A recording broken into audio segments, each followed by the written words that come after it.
உண்மையை காண்பதற்கு 3 வாயில்கள் இருப்பதாக நம்முடைய மரபிலே சொல்லுவார்கள். உங்க பிள்ளைகள் முன்பு பொருளற்றவர்களாக நீங்க நிக்கிறீங்கல்ல பெற்றோர்களாக, எந்தெந்த அடையாளத்தை சுமந்து கொண்டிருப்பது, எந்தெந்த அடையாளத்தை விட்டு விடுவது என்ற பட்டியலை யார் போடுவது? இன்னைக்கு பொங்க வச்சாச்சு. அந்த நாடு உங்கள் கனவிலே கற்பனையில் மாத்திரம்தான் இருக்கிறது. எனவே நீங்க விட்டுட்டு வந்த நாடும் இல்ல, நீங்க வந்து சேர்ந்த நாடும் உங்களை ஏற்றுக்கொள்ள மறுக்கிறது.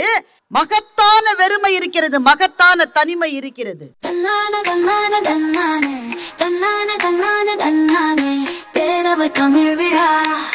இப்ப பாரதி மேடம் பெற்றோர் சார்பில் பேச வர்றாங்க.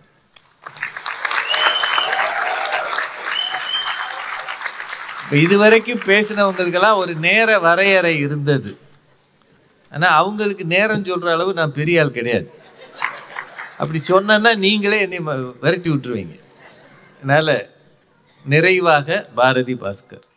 அன்பும் அறிவும் வாய்ந்த நடுவர் அவர்களே, மேடையிலே இருக்கின்ற பேச்சாளர் பெருமக்களே, நியூஜெர்சி தமிழ் பேரவையின் சார்பில் இந்த பொங்கல் விழாவை மிகச் சிறப்பாக கொண்டாடி கொண்டிருக்கின்ற தமிழ் பேரவையினுடைய பொறுப்பில் இருக்கிற அனைத்து சகோதர சகோதரிகளே, இந்த அரங்கில் பொங்கி ததும்பி பூரணமாய் நிறைத்து கொண்டிருக்கின்ற நியூஜெர்சி வாழ் அன்பான தமிழ் சொந்தங்களே, உங்கள் அத்தனை பேருக்கும் என்னுடைய பணிவான வணக்கங்கள்.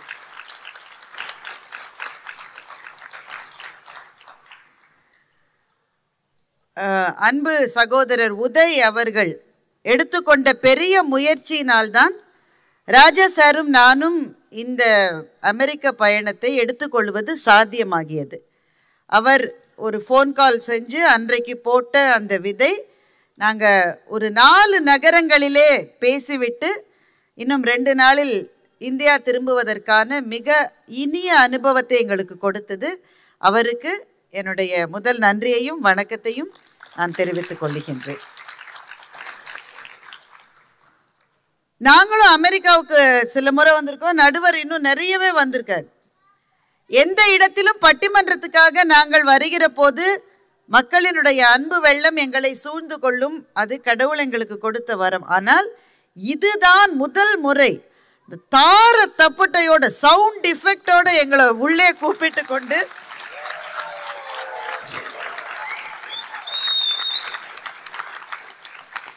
எங்க கல்யாணத்துக்கு கூட இப்படி பேண்ட் வாசிச்சதில்ல. இவ்வளவு அழகான மனம் நிறைந்த அந்த அழகிய சின்ன சின்ன அசைவுகளோடு அந்த இசை ஒலியோடு எங்களை அழைத்து கொண்டு வந்த அந்த குழுவினருக்கும் திரும்பவும் எங்களினுடைய நன்றியையும் வணக்கத்தையும் நான் தெரிவித்துக் கொள்கின்றேன். நண்பர்களே, 2-3 கஷ்டம் எனக்கு. ஒன்று, இந்த அரங்கத்திலே ஒளி என்பது ஆடியன்ஸ் மேல ரொம்ப இல்லை. எல்லாம் இருட்டில் இருக்கீங்க. ஆமா, இந்த முதல் வரிசையில் இருக்கிறவங்களை தவிர பல பேரினுடைய முகம் எங்களுக்கு தெரியல. ஒரு பேச்சாளருக்கு அது ரொம்ப கஷ்டம். ஏன்னா நாங்கள் பெரும்பாலும் அந்த ப்ரிப்பேர்டு டெக்ஸ்டோட வருதில்ல, ஆடியன்ஸினுடைய முகத்தை பார்த்து அதிலிருந்து வருகிற அந்த அசைவுகளை வைத்துத்தான் எங்களுக்கு ஒரு வேகமே பிறக்கும். இங்கே அதற்கான வாய்ப்பு கொஞ்சம் குறைவாக இருக்கிறது. ஆனால் அதுக்கு காம்பன்சேட் பண்ணுற மாதிரி நீங்கள் நல்லா கைத்தட்டி நல்ல உற்சாகம் கொடுக்குறீங்க. மிக சிறந்த இந்த அவைக்கு என்னுடைய நன்றி. இரண்டாவது, எனக்கு ரொம்ப யூனிக்கான ஒரு பிரச்சனை இந்த தலைப்பில். ஏன்னா நடுவருக்கு என்ன, அவர் பாட்டுக்கு தீர்ப்பு சொல்லிடுவார், 2 பேர் பேசுறதையும் கேட்டு. ஒரு அணியிலே நின்று பேசுவதற்கு என்னை தவிர இங்கே இருக்கிற பாக்கி 7 பேருமே இங்கே இருக்கிறவர்கள். நான் இங்க இல்லாம ஆனா இந்த ஒரு அணியின் சார்பில் நான் பேசணும். அதனால கொஞ்சம் ஒரு கஷ்டமான பொசிஷன் எனக்கு. ஆனா எங்க நடுவருக்கு என்னை இப்படியெல்லாம் வேதனையிலே ஆழ்த்தி பார்ப்பதிலே ஒரு இன்பம் இருக்கிறது என்றால் நான் என்ன செய்ய முடியும்? நீங்க வேணா நடுவரா இருங்க, நான் அங்க போய் பேசுறேன். உண்மையை காண்பதற்கு 3 வாயில்கள் இருப்பதாக நம்முடைய மரபிலே சொல்லுவார்கள். 3 வாயில்கள் இருக்கிறது உண்மையை தரிசிக்க. ஒன்று பிரத்யக்ஷம், அதாவது நேரடியாக நீங்கள் அனுபவிப்பது. இரண்டாவது அனுமானம், நீங்க நேரடியாக அனுபவிக்க வேணாம், ஆனா இது இப்படி இருக்கிறதுனால இப்படி இருக்கலாம். புகை இருந்தா எங்கேயோ நெருப்பு இருக்கு என்று தெரிந்து கொள்வது போல, அது அனுமானம். இது 2வது வாயில். 3வது முன்னோர் மொழி. என்னால நேராவும் பார்க்க முடியல, அனுமானத்துக்கும் வர முடியல. அப்ப எனக்கு முன்னே இருப்பவர்கள் சொன்னதை நான் ஏற்றுக்கொண்டும் உண்மையை சென்று அடையலாம். இதுதான் 3 வாசல்கள் உண்மையை தெரிந்து கொள்வதற்கு.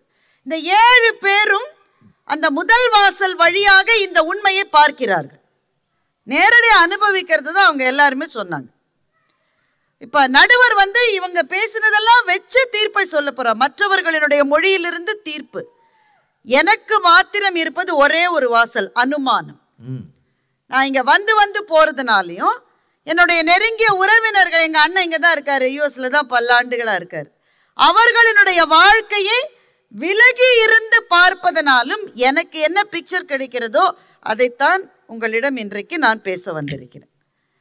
இந்த ஐடென்டிட்டி கிரைசிஸ்னால யார் ரொம்ப துன்பப்படுவது என்பது. முதல்ல இந்த அணியிலே பேசிய எல்லாருக்கும், எங்க அணியில போடுன்னு போட்ட அந்த 3 பெண் சிங்கங்களுக்கும் என்னுடைய வாழ்த்துக்களை நான் தெரிவித்துக் கொள்கிறேன்.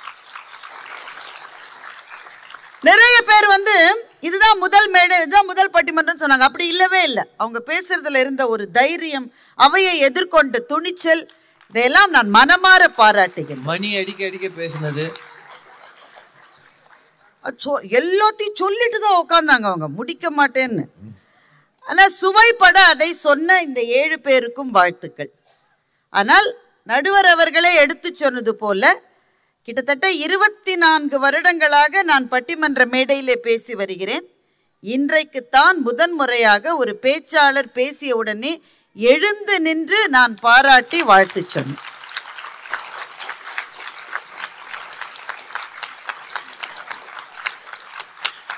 அதற்கான எல்லா தகுதிகளும் ஸ்ரீராமனுடைய பேச்சிலே இருந்தது. அவருக்கு என்னுடைய தனிப்பட்ட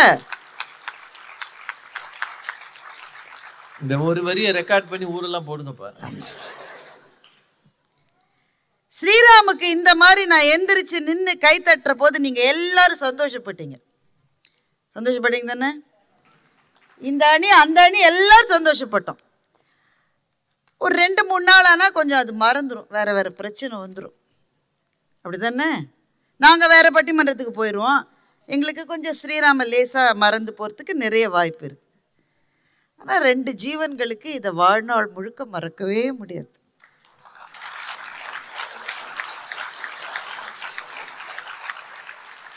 அவங்க இங்க எங்க உட்கார்ந்துருக்காங்கன்னு எனக்கு தெரியாது. இங்க உட்கார்ந்துருக்காங்க, இருட்டுல தான் இருக்காங்க.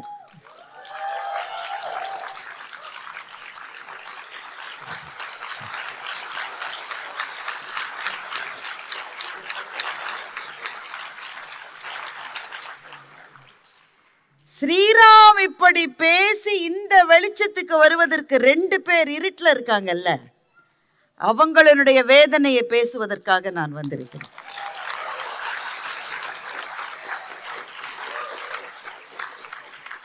ஸ்ரீராம் நல்லா பேசினாரு.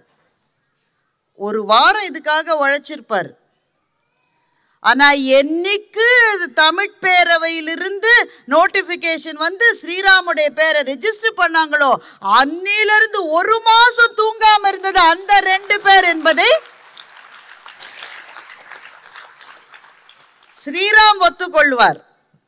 ஆனால் யாருக்குமே பயப்படாத ராஜா இளங்கோவன் ஒத்துக்கொள்வாரா என்று எனக்கு தெரியாது. இந்த ராஜான்ற பேரே அப்படித்தான். இந்த பேர்லயே ஏதோ சரியில்லைங்க. நீங்க சொல்லக்கூடாதுன்னு நானே சொல்லிட்டேன். எதற்குமே பயப்பட மாட்டாராம். ஏன்னா அவரு உண்மையை பேசுறாராமா. அவர் பேச்சுல கேட்ட போது உங்க எல்லாருக்கும் என்ன இம்ப்ரெஷன் வந்தது? அவருக்கு ஒரு 40 வயசு இருக்கலாமா தம்பி? உங்களுக்கு தெரியல, வயசை மட்டும் சொல்லவே கூடாது. அதாவது அமெரிக்கால இருக்கிறவங்க வயசு சொல்லவே கூடாது. நான் சும்மா வச்சு ஒரு 40 வயசுன்னு வச்சுக்கலாமே. 45.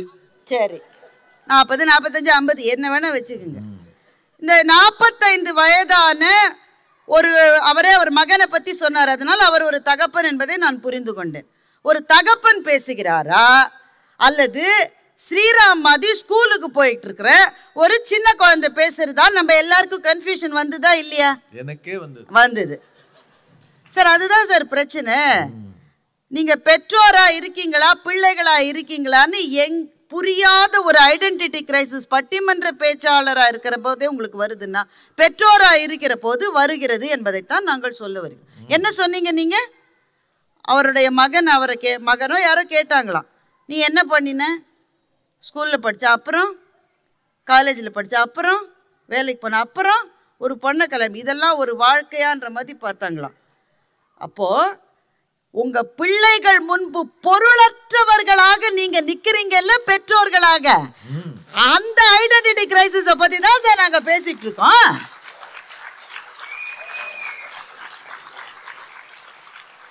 அந்த பிள்ளை நம்மளப்பா ஒரு பொண்ணு வந்தாலும் அவளை 5 நிமிஷம் பார்த்தாரா இவர் கல்யாணம் பண்ணி, இதெல்லாம் ஒரு வாழ்க்கை, இதை வாழ்ந்துட்டு இந்த ஆள்லாம் இருக்கானேன்னு உங்களை பார்க்குறாங்க இல்லை, அவர்கள் முன்பு பொருளற்றவரா நிற்கிறீங்க இல்லை. We are talking about this identity crisis. அப்புறம் எப்படி உங்கள் பிள்ளை ஏதோ ஒரு யூனிவர்சிட்டிக்கு அழிச்சிட்டு போயிருக்காரு. அவர் என்ன யூனிவர்சிட்டிங்க? ஏதோ ஐவி லீக் சொன்னார், மலை சூழ்ந்த பகுதி. ஆமாம், அதோட விட்டுற வேண்டியது. சரி, நமக்கு வராது. அங்கே கூட்டிகிட்டு போயிருக்காரு. கூட்டிகிட்டு போனீங்க இல்லை, அந்த கல்லூரியில் அந்த யூனிவர்சிட்டியில் நீங்கள் சொன்னீங்கன்றதுக்கு அவங்க பையன் சேர்ந்தானா? அவன் என்ன சொல்கிறான்? Dad, you don't know the largest suicide rate exists in this university. நான் இதில் சேர மாட்டான். நீங்கள் உடனே அப்படியோட தம்பி அப்படி கேட்டீங்கல்ல. ஆனால் உங்கள் அப்பா உங்கள்கிட்ட இந்த காலேஜில் நீ சேருடான்னு சொன்னப்போ எதிர்த்து ஒரு வார்த்தையும் பேசாமல் அந்த காலேஜில் நீங்கள் சேர்ந்தீங்கல்ல. இந்த பொண்ணை கட்டுடான்னு சொல்லும்போது கட்டினீங்கல்ல. எவ்வளோ பெண்கள் இருக்கீங்க இந்தியாவில் கல்யாணம் ஆனவங்க, அப்பா பார்த்துட்டு வந்த ஆளை திருமண மேடையில் மாத்திரமே சந்தித்த மணப்பெண்கள் நம்ம சமுதாயத்தில் இருந்திருக்காங்க. உண்டா இல்லையா?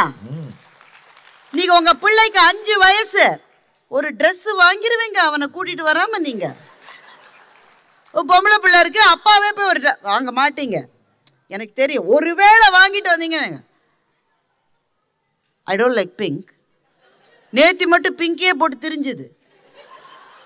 பேரு பிங்கி. சார் இதுதான் சார் நான் சொல்றேன். உங்க பிள்ளைகளுக்கு பிரச்சனையை எப்படின்னா அவங்க வாழ்க்கையில ஒரு குறிப்பிட்ட காலகட்டத்தில் இவர் சொல்றாரு இல்ல, அந்த கிளாஸ் கூட்டிட்டு போறோம், இந்த கிளாஸ் கூட்டிட்டு போறாங்க, அப்படி சரி அதெல்லாம் அவன் கேட்பான். எது மட்டும் ஒரு 7-8 வருஷம் கேட்பான். ஆனால் அந்த 7-8 வருஷம்தான் அவனுடைய கிரைசிஸ். அவன் வாழ போகிறது 100 வயசு வாழ போகிறான். உங்கள் வாழ்க்கை என்னைக்கு நீங்கள் இந்தியாவிலிருந்து பாஸ்போர்ட்டில் சப்புன்னு ஒரு ஆள் குத்தி இங்கே வந்தீங்களோ அன்னிலிருந்து என்றைக்கு இந்த வாழ்க்கை முடியுமோ அது மட்டும் கிரைசிஸ்லேயே இருப்பது தான் பெற்றோர்களினுடைய பிரச்சனை. இல்லை, அவர் எது சொன்னாலும் நான் மன்னிச்சிருவேங்க. அவர் யாரு? பயப்படாத இளங்கோவன். அவர் ராஜா இளங்கோவன். அந்த அம்மா லைட்டை வச்சு நிற்குதுல, அதான் நானா? எவ்வளோ பேர் கிளம்பிருக்கீங்க? இப்படி நான் மழையிலையும் குளிர்லையும் நான் வாடணும், நீங்களாம் இதை பார்த்து ரசிக்கணும். யாரு பேச போறாங்கன்னு தெரிஞ்சாவது சொல்லுங்க. நாங்களே பயந்து கிடக்கும். அது பேந்த முழிச்சிட்டு நிக்குது. அதுவே வெளிநாட்டுல இருந்து வந்தது. நல்ல வேளை விசா வாங்காம வந்தது. அதை இமிகிரேட் வெளியில அனுப்பிச்சிடுவாங்களோன்னு எனக்கே பக்குங்குது. இப்போ எதற்கும் பயப்படாத ராஜா இளங்கோவன் அவர்களே, அவங்க எவ்வளவு நியாயமா ஒரு விஷயம் சொன்னாங்க. எங்க அணியில பேசுனவங்க அவங்க ஹேமா, அவங்க எவ்வளவு நியாயம். அதாவது இந்த அம்மா உழுந்து ஒரு பிரசன்டேஷனை ரெடி பண்ணுது. கேட்டீங்களா இல்லையா நீங்க? இந்த அம்மா அதுக்கு ஊர்ல சாட் ஜிபிடிலாம் விசாரிச்சு ஏதோ செஞ்சிருக்கு. ஏமா ரகசியமெல்லாம் வெளியே சொல்லுங்க, உங்க அணியவே போட்டு பாரு. இதுல ரகசியம் என்ன கழுத இருக்கு? உலகத்துல எல்லாருமே அப்படித்தானே செய்யறோம். அது ஒரு முயற்சி தானுங்க. சாட் ஜிபிடி சொன்னதெல்லாம் நம்ம எடுத்துக்க முடியாதுல்ல. நம்ம அங்கங்க மானே தேனே பொன்மானே போட்டு மாத்தனல நம்ம. அப்ப உழைப்பு அவங்களோடது, விதை அவங்க போட்டது. அதை எடுத்துட்டு போய் நான் பிரசன்ட் பண்ணும்போது என்ன ட்ரெஸ் போடணும்ல அந்த அம்மா முடிவு பண்ணி போனா அவன் என்ன சொல்றான்? யுவர் ஆக்சென்ட் இஸ் திக், நீ அதனால லெட் பெட்டி பிரசன்ட் இட்னு சொல்றான். இவர் சொல்றாரு 360 டிகிரி சர்வேல நீ அதை அந்த ஃபீட்பேக் கொடுங்க. முன்ன பின்ன எங்கேயா ஒர்க் பண்ணிருக்கீங்களா நீங்க? முதல்ல 360 டிகிரி ஃபீட்பேக் வர்றதுக்கு முன்னாடி எந்த மேனேஜரும் இதை செய்ய மாட்டோம். இப்போ 360 டிகிரி ஃபீட்பேக் நவம்பர்ல வருதுன்னு வச்சுக்கோங்களேன். உங்களை வந்து ஆகஸ்ட் மட்டும் போட்டு போட்டு போட்டு பார்ப்பான். அதுக்கப்புறமா செப்டம்பர்ல அப்படியே ஒரு கருணை மழையோடு உங்களை இனிக்க இனிக்க பேசுவான். அப்படியே நீங்க ஃபீட்பேக் கொடுத்தாலும் இந்த மேனேஜர் என்னுடைய உழைப்பை உதாசீனம் செய்தார்னு நீங்க சொன்ன அந்த ஆர்கனைசேஷன்ல அப்புறம் நீங்க இருப்பீங்க. நீங்க என்னவோ 360 டிகிரி ஃபீட்பேக்லாம் அப்படியே சத்திய சோதனை மாதிரி நல்ல நியாயமா நடக்கிற மாதிரி கற்பனை உலகத்தில் வசிக்கின்றார் எதற்கும் பயப்படாத ராஜா இளங்கோவன். இந்த குடியரசு தினம் அவருக்கு நல்லா அமையல. அப்புறம் சில பேர் சொந்த செலவுலயே சூனியம் வச்சுப்பாங்க. எங்க ஊர்ல சில பேர் இருக்காங்க. இந்த ஊர்ல திரு எதற்கும் பயப்படாத ராஜா இளங்கோவன் இருக்கிறார். இந்த உங்க ஊர்ல இருக்கிற ஆளு யாரு? அது அப்புறம் வேற பஞ்சாயத்து. இல்ல ஏதோ ஜாடையா பேசுற மாதிரி இருக்கு. ஆண்களுக்கு 6 பிரச்சனை, ஆண்களையும் சேர்த்து பெண்களுக்கு 7 பிரச்சனை. எங்க 4 பேருக்கு ஒரே பிரச்சனை, நீங்க தான். கூடம் தெரியாம சாமி ஆடாது இவர் சொல்றாரு. அவர் என்ன சொல்ல வர்றாருன்னா, அடையாளங்களில் எதை விடுவது எதை சுமந்து வருவது என்று எங்கள் 4 பேருக்கு, என்ன கூட விட்டுருங்க, நான் இந்த ஊர்ல வசிக்கல, நான் போயிருப்பேன், அவங்க 3 பேருக்கும் தெரியலன்னு சொல்றாரு. சார், நான் ஐ சேலஞ்ச் யூ நவ். எதற்கும் பயப்படாத ராஜா இளங்கோவன் அவர்களே, ஐ challenge you. I will give you 24 hours. எதற்கெல்லாம் எந்தெந்த அடையாளங்களை துறப்பது எந்தெந்த அடையாளங்களை சுமப்பது என்ற பட்டியலை யார் போடுவது? நீங்க உங்க அணியில கேட்டீங்கல்ல, விடுதலை படத்தினோட டயலாக் அந்த அதுக்குள்ள பாத்துருச்சு ஓடிடில. எங்களுக்கே டைம் கிடைக்கல. அமெரிக்காவில் நாங்க எல்லா வேலையும் நாங்களே சேர்க்கிறோம் சொல்லி எல்லா ஓடிடி படுத்தி பாத்துரு.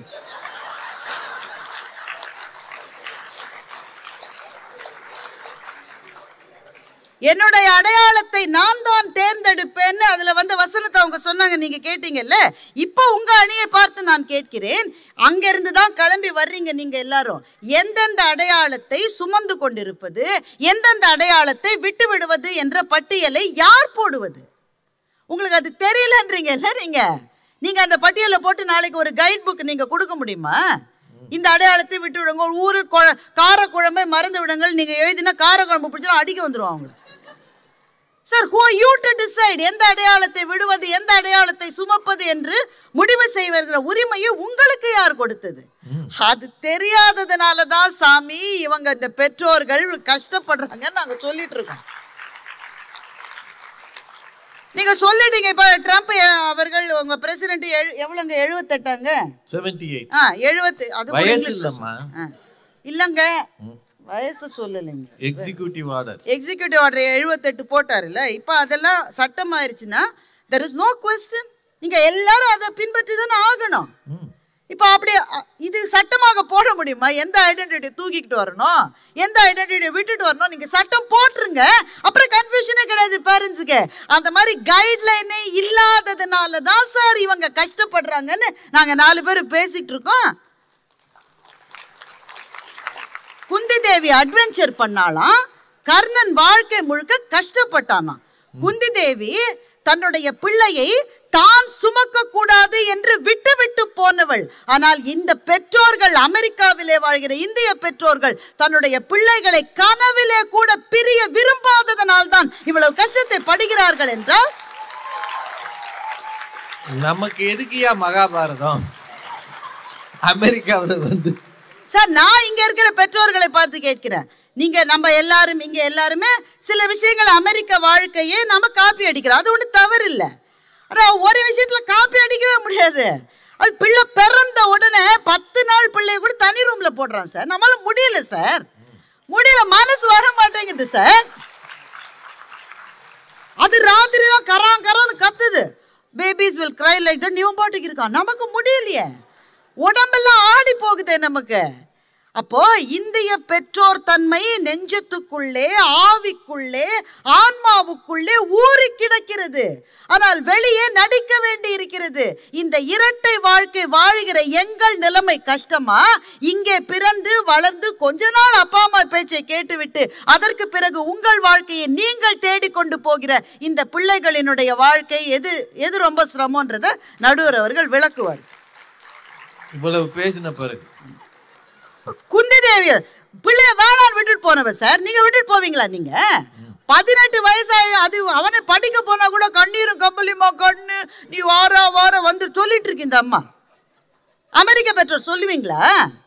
என்னைக்குடா போவான்னு காத்துட்டு இருக்கான் சார். உலகத்திலேயே பென்ஷன் ஃபண்டுன்னு நீங்க உங்க ஊர்ல சொல்லுவீங்க, நம்ம ஊர்ல பிஎஃப்னு சொல்லுவோம். உலகத்திலேயே எல்லாரும் பென்ஷன் மணியை எதுக்கு சார் பயன்படுத்துவாங்க? எது பயன்படுத்துவாங்க? அவன் ஹாலிடே போவான், அவன் பிடிச்ச கார் வாங்குவான். பிள்ளைகளினுடைய படிப்புக்காக பென்ஷன் ஃபண்டை செலவழிக்கிற ஒரே கம்யூனிட்டி இந்திய பெற்றோர்கள் மாத்திரம்.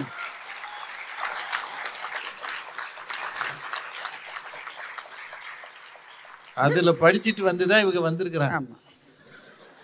அப்புறம் நீங்க அவரை இந்த அணியில் இருக்கிற எல்லாரையும் பார்த்து சொல்றாரு, அமெரிக்கா தர வசதியெல்லாம் நீங்க அனுபவிக்கணும், ஆனா உங்களுக்கு இந்திய பண்பாட்டு தலைப்பே அவருக்கு புரிஞ்சுக்கல.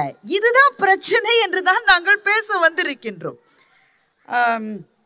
இன்னும் நல்லா படி, இன்னும் நல்லா படின்னு அப்பா அம்மா மிரட்டுறாங்களாம். அம்மா மிரட்டுவோம், மிரட்டுவோம், ஏன்னா வேற எதுவும் தெரியாது சார் எங்களுக்கு. மைக் கொஞ்சம் கூட்டுங்க. வேற தெரியாது சார். எங்க அப்பா அம்மா அப்படிதான் சார் வளர்த்தாங்க. அதுதான் நெஞ்சத்துல இருக்கு. நாங்கள் நல்லா படின்னு மாத்திரம் சொல்ல மாட்டோம், கூடவே படிப்போம். எங்கள் பிள்ளைங்களோட படிக்கிற மாதிரி நாங்கள் காலேஜில் படிக்கிறப்போ படிச்சிருந்தா நாங்கள் அங்கேயும் இந்தியாவிலேயும் நாங்கள் பெரிய ஆளாயிரும்.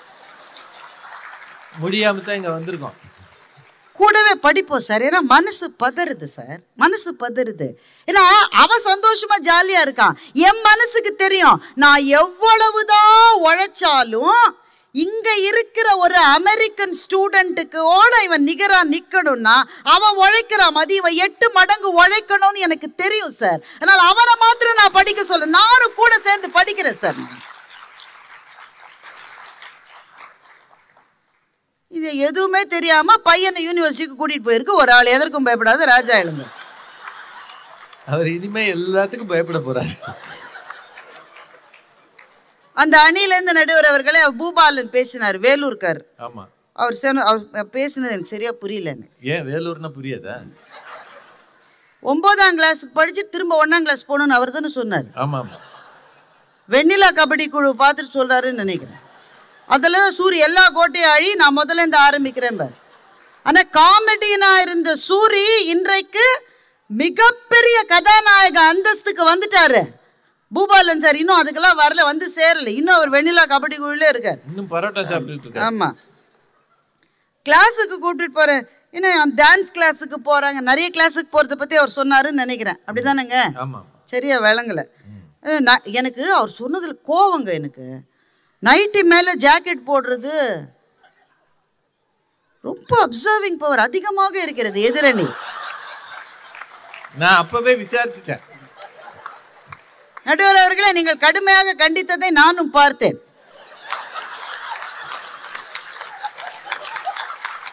இதன் மூலம் நீங்கள் என்ன உணர்த்துகிறீர்கள்? இப்போ அவர் சொன்னது அப்படியே நான் எழுதி வச்சிருக்கேங்க. ஏன்னா எனக்கு அது விளங்கலை. நைட்டி மேலே ஜாக்கெட் போட்டுட்டு அம்மாக்கள் வர்றாங்க. ஸ்டூடெண்ட் தான் 3 லேயர் போடுறான்னு சொன்னான். உங்கள் ஊர் குளிரில் 3 லேயர் போட்டவன் நல்லா இருக்கான்னா நைட்டி மேலே ஜாக்கெட் போட்டவங்க நல்லா இருக்காங்க.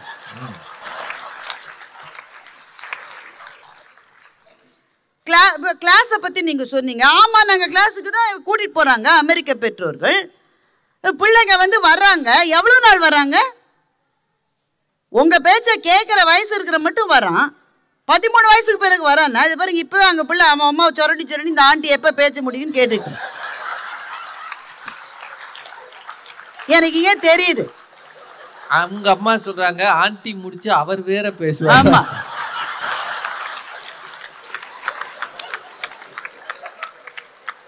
that's why I told you I won't come to these places.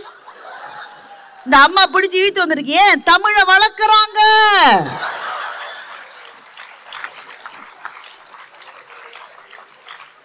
நான் ஒன்று சொல்றேன் உங்களுக்கு, நான் பேச்சாளர் சரியா, தமிழ் பேச்சாளர். ஒரு அவைக்கு நான் பேச போறேன். அங்க இருக்கிறவங்க எல்லாம் சரியா கவனிக்கல, அவன் வேற எதுலயும் இருக்க. நான் என்ன செய்வேன்னு நினைக்கிறீங்க?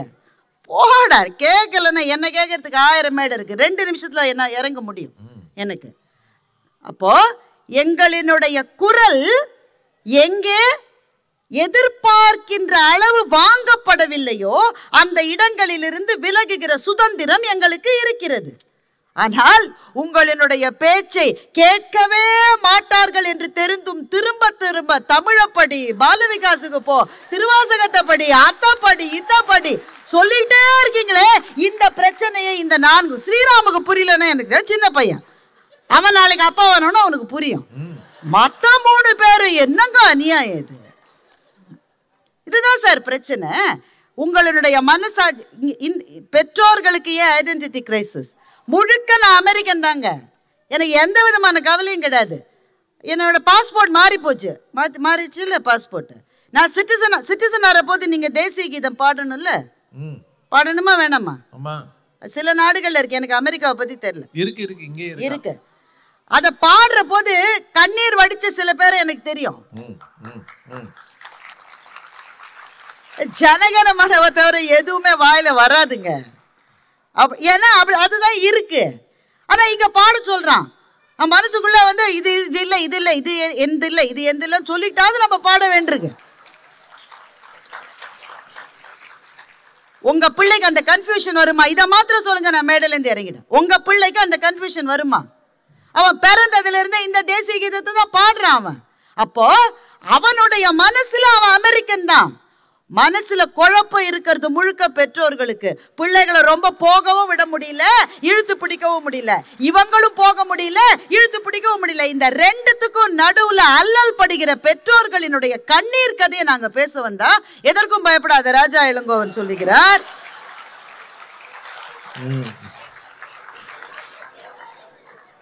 இன்னைக்கு பொங்க வச்சாச்சு காலையில.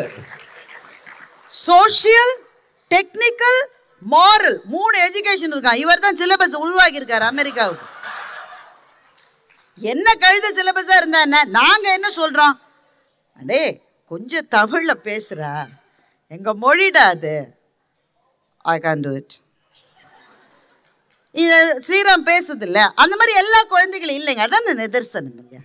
நிதர்சனத்தை பேசுறதுக்கு என்ன பயம் நமக்கு? சார் நாங்கள் டேலஸ்ல இங்க வந்தோம். டேலஸ்ல 9000 என்ன சொன்னாங்க, எவ்வளவு பேர் இருக்காங்க? 10,000க்கு மேல அந்த ஒரு பகுதியிலேயே தமிழ் குடும்பங்கள் இருக்குன்னு சொன்னாங்க. பாப்புலேஷன் வந்து தமிழ் 75,000. அந்த தமிழ்ச்சங்கம், நாங்க பேசின தமிழ்ச்சங்கத்துல 2500 பேர் மெம்பர்ஸ். எல்லா தமிழ்ச்சங்கத்தையும் எடுத்தா கூட ஒரு 5000-6000 பேர் மெம்பர்ஸ் இருப்பாங்க. பாக்கி 70,000 என்ன சார் ஆச்சு? என்ன ஆச்சு? அவங்களுக்கு நேரம் இல்லையா? அந்த வருஷம் $50 கட்டுறதுக்கு அளவு முடியா? அப்படிலாம் நான் நினைக்கல. இல்லை, வசதியாக தானே இருக்காங்க ஒரு அளவு.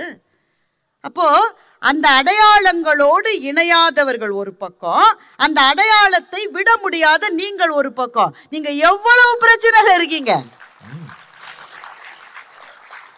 ஏன் அந்த அடையாளத்தை விடக்கூடாது? இந்த மேடையில தைரியமா நான் கேட்கிறேன், எதுக்காக கட்டி பிடிச்சிட்டு இருக்கீங்க நீங்க? என்ன பெரிய அடையாளம்? சுத்தி முழுக்க இங்கிலீஷ் தாங்க இருக்கு. இங்கிலீஷை விட ஸ்பானிஷ் அதிகமா இருக்கு. ஒரு அம்மா இன்னைக்கு என்னோட ரூம் கதவை தட்டி திறந்தாக்க அதுட்டு நான் இந்த இது வைமா, அந்த பேர் ஷவர் கேப் வைமான்னு கேட்டா நோ இங்கிலீஷ். அதுக்கு ஷவர் கேப்னா சொல்லிருக்கேன். ஆமா, நான் எந்த மொழியில இங்க பேசுவேன் அமெரிக்கால வந்து? அப்போ இந்த மொழி இங்கே வாழ்க்கை மொழியாக இல்லை என்றால் அதை விட்டு விட்டு நான் என் வேலையை பார்த்துட்டு போயிருப்பேன். இந்த மொழியை விட முடியல உங்களால. அதுதான் பெற்றோர்களினுடைய பிரச்சனை என்று நான் சொல்லுகின்றேன். ஏன் விட முடியல? 2000 வருஷமாக வாழுகிற மொழி இது. 2000 வருஷமா தமிழ் கூடிய சிறப்பு என்ன தெரியுமா? அதனுடைய தொன்மைன்னு பல பேர் சொல்லிட்டு இருக்காங்க. எங்க திருக்குறள் இருக்கு, இங்க தொல்காப்பியம் இருக்கு. தொன்மை மாத்திரம் தமிழின் சிறப்பு அல்ல, தொடர்ச்சி தான் தமிழின் சிறப்பு. அப்போ உலகத்தின் மிக பழைய மொழிகள், பல மொழிகள் இன்றைக்கு பேசுகிற வழக்கம் இல்லை, எழுதுகிற எழுத்து இல்லை. எல்லாம் எங்க மொழிக்கு இருக்குடான்னா தொன்மை மாத்திரம் காரணம் இல்லை, தொடர்ச்சி. தொடர்ச்சி எப்படி வந்தது? எங்க தாத்தாவுக்கு தாத்தா அவருக்கு பையனுக்கு கொடுத்தாரு. அந்த பையன் தம் பையனுக்கு கொடுத்தான், அந்த பையன் தான் இப்படி இப்படி இப்படி இப்படி. இந்த ரன்னிங் ரேஸ்ல பேட்டனை வச்சுக்கிட்டு ஓடுவீங்களா, ரிலே ரேஸ்ல, அது மாதிரி 2000 வருஷமா ஒவ்வொருத்தனா கொடுத்து என் கையில வந்திருக்கு. நான் அமெரிக்காவுக்கு வந்துட்டேன், நான் விரும்பி வந்தேன், விரும்பாம வந்தேன், வேற வழியில அது வேற பிரச்சனை. வந்துட்டேன், வந்த அப்புறம் என் கையில இருக்கிற பேட்டனை என் பையன்ட்ட என் பொண்ணுட்ட எப்படியாவது கொடுக்கணும்னு என் மனசு துடிக்குதே. தமிழ்ச்சங்கத்துல சேர்ந்தா, தமிழ் பேரவையில சேர்ந்தா ஒரு வாய்ப்பு கிடைக்குமான்னு வரீங்களே சார். கிளாஸுக்கு உங்க பையன் வரா சார், ஏன்னா போராடி போராடி தமிழை படிச்சா கிரெடிட் கிடைக்கும்னு சொல்லி தான் அவனை வரவழைக்கிறீங்க நீங்க. ஆனா தமிழ் மொழியை படிச்சாலும் அது ஒரு கிரெடிட்ல சேர்த்துக்கணும்ன்றதுக்காக எத்தனை பெற்றோர்கள் இங்கே உழைத்திருக்கிறீர்கள். அந்த உழைப்பு உங்களுக்கு பெருசா தெரியலையா? காலையில 9 மணிக்கு கிளாஸா, எனக்கு தெரியல டைமிங்க. தமிழ் பள்ளி எத்தனை மணிக்குமா சண்டே அன்னைக்கு? 3 மணிக்கா? 3 மணி. 9 மணிக்கு அவரு வாத்தியாரே வர மாட்டார். சரி, ஓகே, 3 மணினே வைங்க. நீங்க அன்னைக்கு தான் தோசைக்கு மாவாட்டணும். ஏன்? உங்க வீட்டுக்காரர் தோசை இல்லாம உயிர் வாழ மாட்டார். நீங்க அன்னைக்கு தோட்ட வேலை, தோட்டி வேலை, துணி துவைப்பு, மாவரைப்பு, பாட்டிலில் நீர் நிரப்பி ஃப்ரிட்ஜிலே வைத்தல், பாழாய் போன வீட்டு பாடம் செய்ய சொல்லி பையனை விழுந்து கும்பிடுதல், இவ்வளோ வேலையும் சண்டைக்கு வச்சிருக்கீங்க நீங்க. இது அத்தனையும் செஞ்சுட்டு 2 மணி நேரம் அக்காடான்னு உட்காந்து ஒரு 4 ரீல்ஸை பார்த்தோம். யாராவது 2 ஃப்ரெண்ட்ஸ் செய்யறீங்களா? அதையும் விட்டுட்டு 50 மைல் ஓட்டிட்டு வராங்க இங்க. ஏன்? பொண்ணு டான்ஸ் ஆட போறா இன்னைக்கு. பொண்ணு டான்ஸ் ஆட போறா. 1 மாசம் ப்ரிப்பரேஷன். 6 மாசம் முன்னாடி இந்தியாவுக்கு போன போது ஜவுரி முடி வாங்கிட்டு வந்துருச்சு அந்த அம்மா. ஏன்னா அதுக்கு தெரியும் தமிழ் பேரவையில் ஜனவரியில பொங்கல் இது வரும், பொண்ணை எப்படியாவது டான்ஸ் ஆட விடணும்னு இந்தியாவுக்கு போய் ஜவுரியை வாங்கிட்டு வந்துரு. இவர் என்ன சொல்றாரு, நீ ஜிஆர்டிக்கு போன, அங்கெல்லாம் போலீங்க, முதல்ல மயிலாப்பூருக்கு போய் ஜவுரி முடி வாங்கிச்சு. அப்புறம் ஒரு எதை வாங்குறாங்களோ அதானே தெரியும். ஆமா, 180 சேஃப்டி பின் வாங்கிட்டு வந்துருக்கு. ஏன்? அந்த பொண்ணுக்கு புடவை கட்டணும். 180 சேஃப்டி பின் போடாதான் புடவை அந்த பொண்ணுக்கு நிற்கும். இத்தனையும் எடுத்து டான்ஸ் ஆட வச்சிருக்கு. ஏறின உடனே ஜவுரி அவுந்து விழுந்துருச்சு. அது உடனே ஜவுரியை தேடுது இந்த அம்மா. Continue continue continue. என்ன டான்ஸு? செம்மொழியாம் தமிழ் மொழி. இந்த அம்மாவுக்கு என்ன சொன்னா அந்த பொண்ணு செம்மொழியாம் தமிழ் மொழிக்கு ஆடும் தெரியுமா? கண்டினியூ, டோன்ட் ஸ்டாப், தமிழ் வளருது. இங்க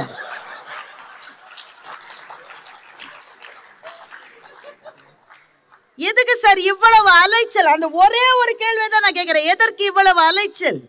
வரலையா கழுத? இங்க இருக்கிற பிள்ளை மாதிரி நீ அந்த டான்ஸ் ஆடு, அந்த பாட்டை பாடு. வரலையா விடு. நான் எதுக்காக சண்டே 3 hours? மனசு கேட்கல சார், மனசு கேட்கல. எப்படியாவது என் மொழி என் பிள்ளைக்கு போயிடணும், எப்படியாவது என் பண்பாடு போயிடணும், கலை போயிடணும். இந்த 2 கரையையும் தொட முடியாத பறவைகளின் நிறையில் வாழுகின்ற வாழ்க்கை அதிக சவால்கள் உள்ளதுன்னு நாங்க சொன்ன பயமில்லாத ராஜா இளங்கோவன் அதை மறுக்கிறார். அவர் தூங்கிட்டாரு. ராமலட்சுமி நடராஜன் ரொம்ப நல்லா சொன்னாங்க.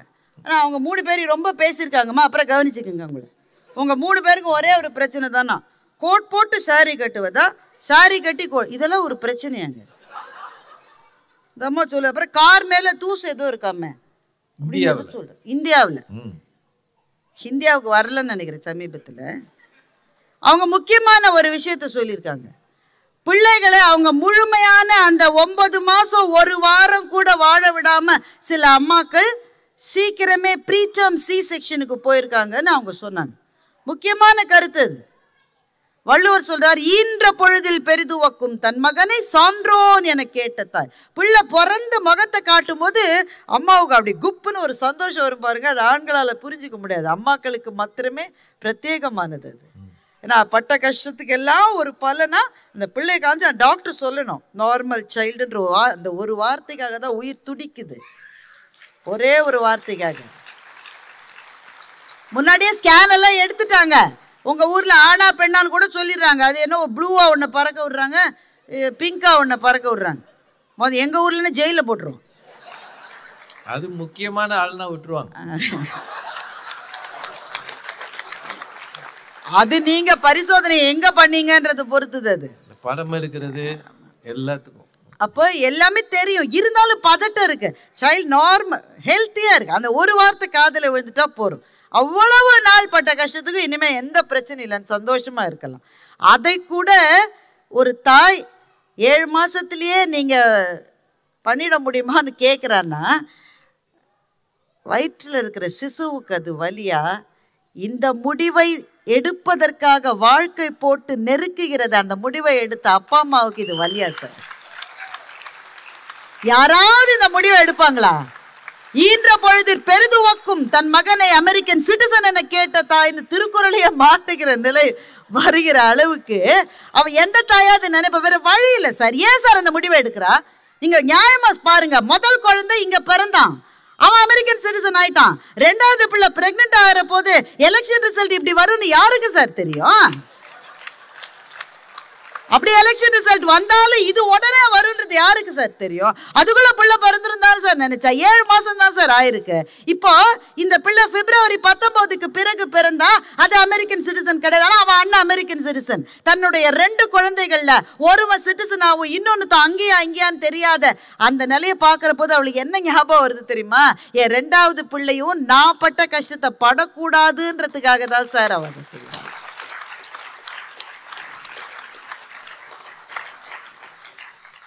மொழிச்சிக்கல் வருகிறது. அவங்க சொன்னாங்க, ராமலட்சுமி நடராஜன் சொன்னாங்க, 2 மொழியுமே பேசாதனால பிள்ளைலாம் லேட்டாக பேசுதுன்னு சொல்லி. எனக்கு அது உண்மையான்னு தெரியல. எனக்கு அமெரிக்க பிள்ளைகளுமே லேட்டாக தானே பேசுது, அது ஒரு மொழி தானே பேசுது. அப்படிதானுங்க? குளிர்னால நம்ம ஊர்ல சீக்கிரம் பேசுதுங்க. ஏன்னா சுத்தி 10,000 பேர் பேசிக்கிட்டே இருக்காங்க, எந்நேரம் எல்லாரும் பேசிக்கிட்டே இருக்காங்க. அதனால சீக்கிரம் பேசுது. இங்க சுத்தி சத்தமே இல்லை, மெதுவா பேசுது. இப்ப பிரச்சனை பிள்ளைக்கு இல்லை, ஏன்னா தான் பேசுறோமா இல்லையானே அதுக்கு புரியாது. அப்படிதானேங்க? பிள்ளைக்கு தெரியுமா நான் ஏன் சரியாக பேசவில்லை அப்படி யோசிக்குமா? அதுக்கு அது பிரச்சனையே கிடையாது. நீங்க இந்த பிள்ளைய தூக்கிக்கிட்டு இந்தியா போறீங்க பாருங்க, அப்ப வச்சா அப்போ உங்களுக்கு அப்ப கேட்பாங்க, நீங்க உங்க வீட்டுல இருக்கிற பக்கத்து வீட்டு அம்மா வந்து, எவ்வளவு வயசாகுது பிள்ளைக்கு? 3 years plus. 3 வயசாகுது, ஒண்ணுமே பேச மாட்டேங்கிற. அவங்க அப்பா மாதிரி.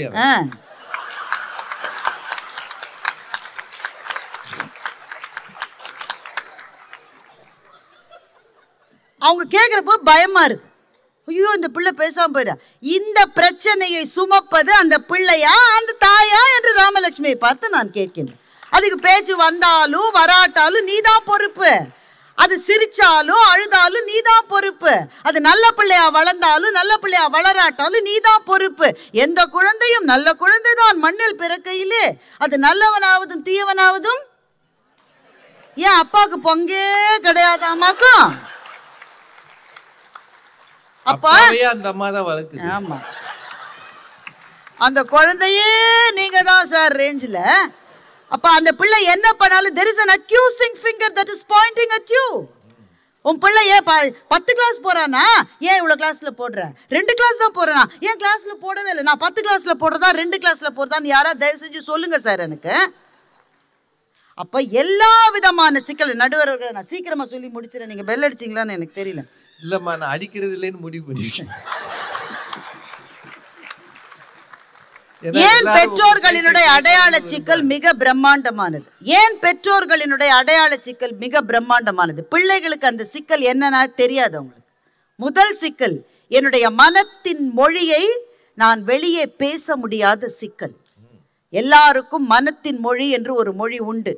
அது இங்கே வந்து 20 வருஷம் 25 வருஷம் ஆனால் மாறிடுமா இருக்கும். ஆனால் அந்த முதல் 10 வருஷம் 15 வருஷம் மனத்தின் மொழி உங்கள் தாய்மொழி தான்.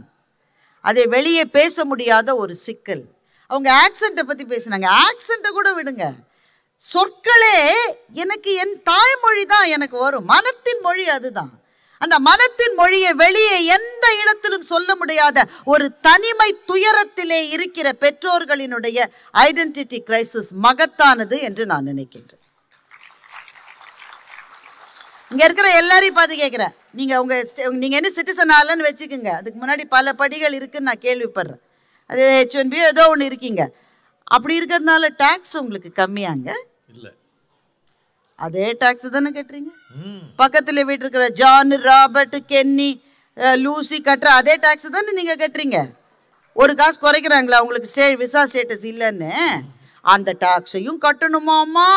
இவங்க கொடுப்பாங்களா வெளியில தள்ளுவாங்களான்னு தெரியாம நாங்க நேர்ந்துக்கிட்டே காத்துட்டு இருக்கணுமாமா. நான் இங்கே இருப்பேனா இருக்க மாட்டேனானே தெரியாத சிக்கலில் வாழ்கிற ஐடென்டிட்டி கிரைசிஸை விட பெரிய கிரைசிஸ் என்ன இருக்கு என்று நான் கேட்கிறேன். என்னுடைய தோழி அனு சந்தான கோபாலன் நியூ ஜெர்சியில தான் வசிக்கிறாங்க. அவங்க ஒரு டாக்டர். என்னடா ஒரு செய்தி அவர்கள் பகிர்ந்து கொண்டார்கள். இன்னைக்கு அவங்க இந்த அரங்கத்தில் இல்லைன்னா அவங்க இந்தியாவில் இருக்காங்க. அவங்க பகிர்ந்து கொண்டார்கள். நீ பேச வரும்போது நான் இங்கே இருக்க முடியலையேன்னு சொன்னாங்க. நானே இங்கே வந்திருக்கேன். இப்போ அவங்க இந்தியாவுக்கு போயிருங்க. என்ன காரணம்? வீட்டில் யாருக்கா உடம்பு சரியில்லைன்னா நீங்கள் அப்படி தான் டப்புன்னு கிளம்பி போகணும். ஒவ்வொரு நாள் இரவும் இந்தியாவிலேருந்து ஃபோன் வந்துடக்கூடாதே வயதான பெற்றோர்கள் இருந்தா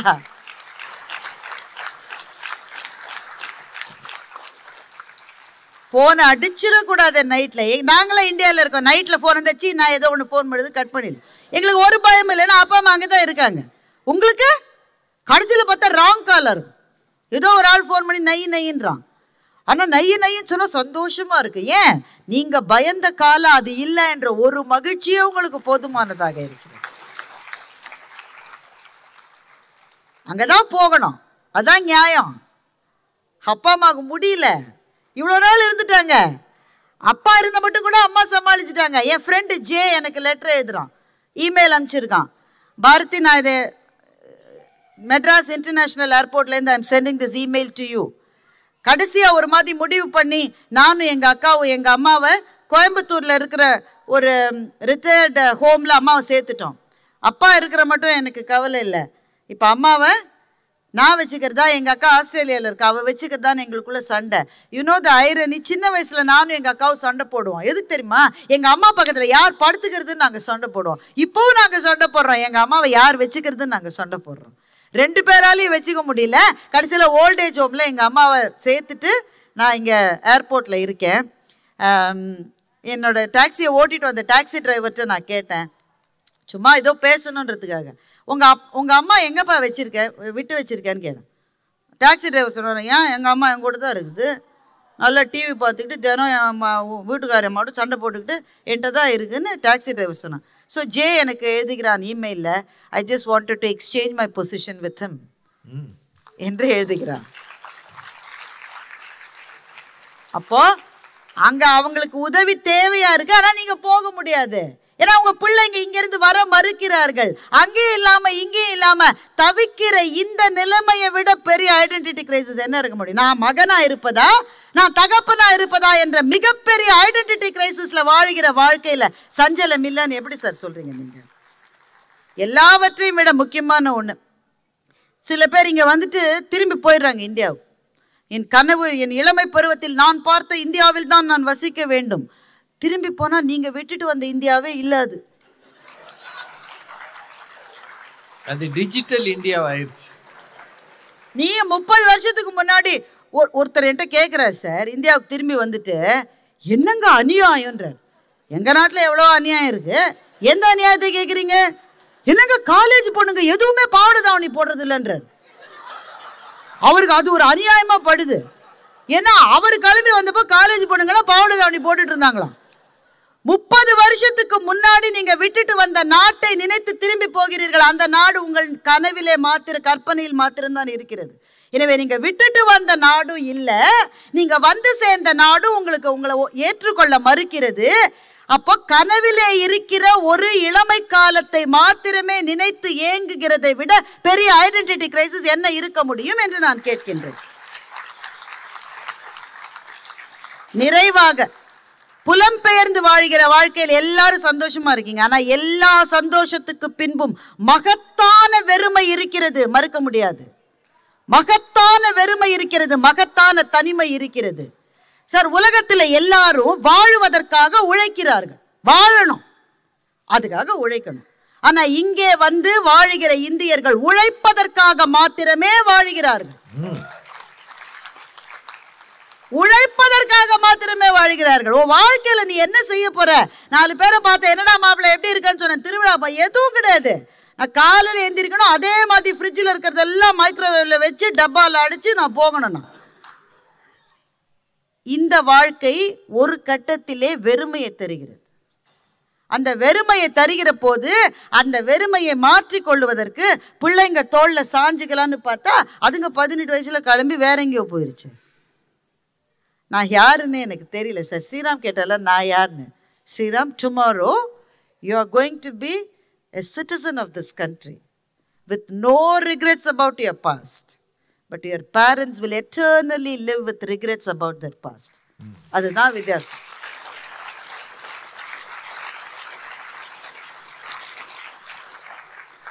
நிறைவாக இந்த அணியிலே பேசின எல்லாரும் பெற்றோர்கள் செய்கிற தவறுகளை நிறைய சொன்னாங்க. நாங்கள் தவறு செய்யல, நாங்கள் 4 பேர் பேசவே இல்லையே. நிறைய தப்பு செய்கிறோம். எங்கள் கனவுகளை பிள்ளைகள் மேலே சுமத்துறோம். ஆமாம், ஏன்னா நான் நின்ன மாதிரி அதுவும் நடுச்சந்தியில் நின்றுடக்கூடாதுன்னு பயமாக இருக்குது சார். வேற என்ன செய்யறதுன்னு தெரியல சார் எங்களுக்கு. எல்லா அடையாளங்களையும் தூக்கி சுமந்துட்டு நிற்கிறீங்க. ஆமாம், தூக்கி சுமந்துட்டு நிற்கிறோம். எதை இந்தியாவிலேயே விட்டுட்டு வரணும்னு எங்களுக்கு தெரியல சார் எங்களுக்கு. அப்போ பாதை புரியாமல் பிள்ளைகளின் முன்பு பொருளற்றவர்களாய் நிற்கிற பெற்றோர்களினுடைய நிலை சிக்கலானது. அந்த பெற்றோர்களுக்காக உங்கள் வாழ்க்கையில் ஒரு 7-8 வருஷம் அவங்க பேச்சை கேட்டுட்டு அதற்கு பிறகு உங்கள் விருப்பப்படி வாழப்போகிற உங்களுக்கு எதிர்காலம் பிரகாசமானது. No regrets at all. எங்களுக்கு தான் இருக்கும். எங்கள் அப்பா அம்மா சொன்ன பிள்ளையை தான் காலை கட்டினோம், வேறு வழி இல்லை. நாங்கள் சொல்கிற பிள்ளையை நீங்கள் கட்ட போகிறீங்களா ஸ்ரீராம்? ஒரு நாளும் கிடையாது, ஒரு நாளும் கிடையாது. இங்கே எங்கே போய் பிள்ளையை கண்டுபிடிப்பீங்க? எனவே குழந்தைகளுக்கு கஷ்டங்கள் இருக்கிறது. அவங்க நிறத்தை பார்த்து அவங்களுக்கு பக்கத்தில் இருக்கிற பையன் கலரில் நான் இல்லையேன்னு நினைக்கிறான். But that it self becomes an advantage to you. ஏனென்றால் அமெரிக்கா எல்லாரையும் வாழ வைக்கிற தேசம். இங்கே இன்க்ளூசிவிட்டி இருக்கிறது என்பதனால் உங்களினுடைய மாறுபாடான தோற்றத்தினாலும் உங்களினுடைய உழைப்பினாலும் உங்களுக்கு அங்கீகாரம் கிடைக்கும். ஆனால் உங்களுக்கு கிடைக்கிற அங்கீகாரம் உங்கள் பெற்றோர்களுக்கு ஒரு நாளும் கிடைக்காது. எனவே இங்கே இருக்கிற குழந்தைகளை பார்த்து கண்ணீரோடு நான் கேட்டுக்கொள்கிறேன், உங்கள் பெற்றோர்களை கொஞ்சம் கருணையோடு பாருங்கள்.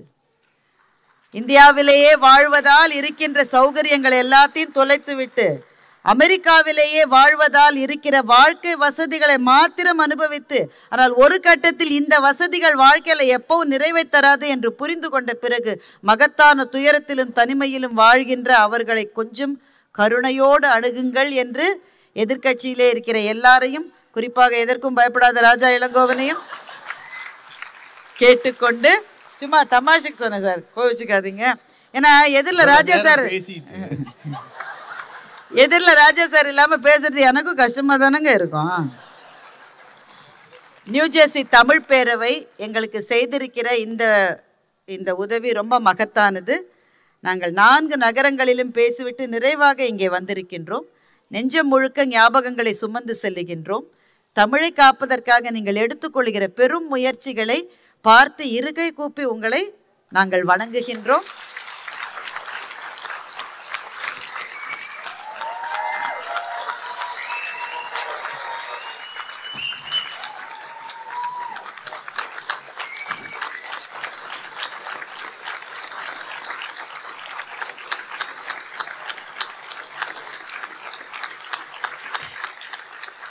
மறக்க முடியாத இந்த பொங்கலை எங்களுக்கு தந்த உங்கள் அத்தனை பேருக்கும் நன்றி கூறி நடுவர் நல்ல தீர்ப்பு கொடுப்பார் என்ற நம்பிக்கையோடு விடைபெறுகிறேன். நன்றி.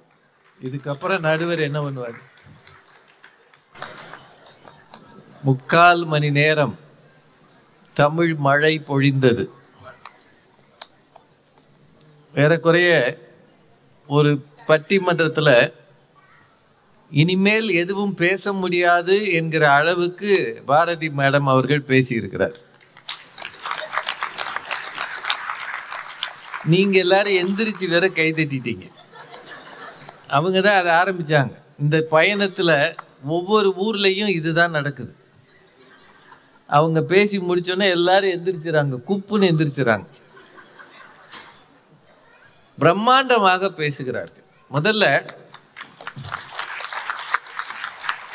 பட்டிமன்றம் என்பது நீங்க எல்லாரும் தெரிஞ்சுக்கணும், கொண்டு வந்ததை பேசுவதல்ல பட்டிமன்றம். வாத பிரதிவாதம் தான் பட்டிமன்றம். ஒருவர் ஒன்று சொன்னால் அதனுடைய இன்னொரு பக்கத்தை எடுத்து திறம்பட பேசுவதுதான் பட்டிமன்ற பேச்சு. அவர் சொன்னதை அப்படியே அங்கீகரிப்பது அல்ல, தான் எழுதி கொண்டு வந்ததை கொட்டுவதும் அல்ல. இவர் என்ன சொன்னார், அதுக்கு இது மறுப்பு என்று சொல்வதுதான் பட்டிமன்றம். அந்த கலையை முழுவதும் கற்று உணர்ந்திருக்கிற என்ன அவங்களுக்கு என்னைய மாதிரி ஒரு ஆள் கிடைக்கல. ஆனா அந்த பேர்ல ஒருத்தர் சிக்கினார். இனிமே ராஜான்னு பேர் வைப்பியா? இனிமே ராஜான்னு பேர். இதுக்கு பேர் தான் பேர் ராசின்னு பேர். எல்லா சவுண்டும் விடுது. உங்களை பத்தி தாண்டா பேசிக்கிட்டு இருக்கோம். அவன் உன் வேலையை பாரியாட்டு ஓடுறான். பாரதி மேடம் மட்டும் வேற ஊர்ல பேசியிருந்தாங்கன்னா அத்தனை பிள்ளைகளை பிடிச்சு உட்கார வைங்கன்னு சொல்லுவாங்க. ஆனா இங்க சொல்ல முடியாது. சொன்னா பெற்றோர் வீட்டுக்கு போயிடுவாங்க, பிள்ளைகளை கூப்பிட்டு வீட்டுக்கு போயிடுவாங்க. அதனால இங்க அது மாதிரி சொல்லலை. உண்மையிலேயே இத்தனை விவாதங்கள் அமைந்து இந்த பட்டிமன்றத்தை வேறு எங்கும் நாம் பார்க்க முடியாது. வேறு எங்கும் பார்க்க. இந்த ஊர்ல வசிக்காவிட்டாலும் சொந்தக்காரங்க இருக்கிறதுனால எல்லா ஊர்லயும் அவங்களுக்கு சொந்தக்காரங்க இருக்காங்க. நான் ஜோக் அடிக்கலைங்க. நான் என்ன சொன்னாலும் நீங்க அதை வேடிக்கையா பாக்குறீங்க. எல்லா ஊர்லயும் அவங்க ரிலேட்டிவ்ஸ் இருக்கிறாங்க. அவங்க அவங்களுக்கு ஃபீட்பேக் கொடுக்குறாங்க. இதெல்லாம் சொல்லுங்க, இவர் எப்படி வாங்கினாரோ இது மாதிரி அவங்களும் அங்கங்க சர்வே பண்ணியிருக்காங்க. அது எல்லாத்தையும் கொண்டு வந்து கொட்டி தீத்துட்டாங்க. இந்த பட்டிமன்றத்தை அந்த தம்பி எந்த நேரம் தொடங்கினாரோ, ஸ்ரீராம் தொடங்கி பாரதி முடிக்கிற ஒரு அரிய காட்சியை இந்த 2.5 மணி நேரத்தில் நாம பார்த்துருக்கோம்.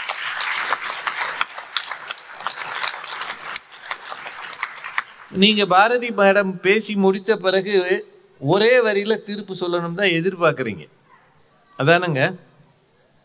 ஏன்னா பெரும்பகுதி அவங்க பெற்றோருக்கு ரொம்ப நல்லா பேசியிருக்கிறாங்க. இந்த தம்பி ஸ்ரீராமே ஆமா ஆமான்னு பேசினார். எனக்கு என்னன்னா அவர் எழுந்துருவாரோன்னு பயந்து.